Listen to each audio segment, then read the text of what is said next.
Well, let's get some analysis now from Edward Schatz. He is a professor of political science at the University of Toronto, and he joins me now from Toronto. Professor, these protests started out over higher fuel prices, but is there much more going on here?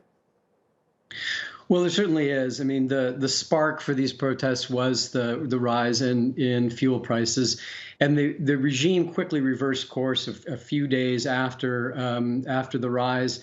But the genie was out of the bottle in terms of the protest. The potential for protests has been on display in Kazakhstan for a while. We saw protests in 2011, we saw protests in 2016 around the country, and most recently in 2019 surrounding the transfer of power from previous President Nazarbayev to the current President Tokayev. And so people have been girded for something like this for a very long time.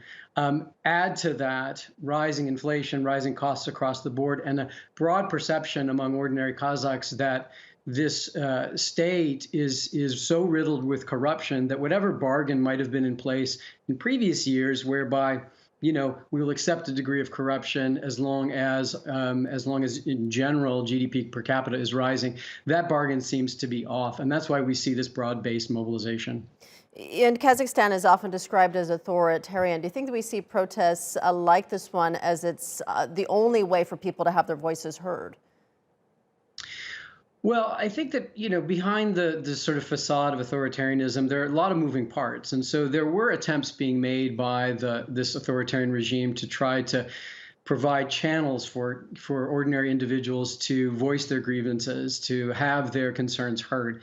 And so it wasn't totally tone deaf, but it's evidently far from what was needed. And so people got frustrated, people took to the streets, and we're starting to hear narratives about foreign that this is somehow a foreign plot or something like that. Nothing could be further from the truth. This is ordinary people who want to see the best for their own families, for their own children, want to get bread on the table. And the system is not accommodating their needs at this point.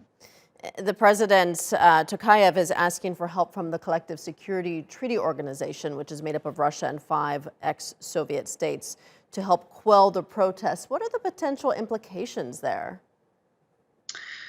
Well, this is a truly worrying development. The fact that the president of Kazakhstan has called for help from the CSTO. The CSTO has been pretty passive over the decades of its existence, and now there's the serious chance. In fact, some reports indicate that they may be sending some troops. That the decision has been made. Again, that probably needs to be verified, but the prospect of that happening really raises issues about Kazakhstan's sovereignty, and especially in the context of very complicated situations on Russia's western border with Ukraine and the Donbass region and so on, and the whole narrative of pushing back against NATO that is so prevalent in the Kremlin today.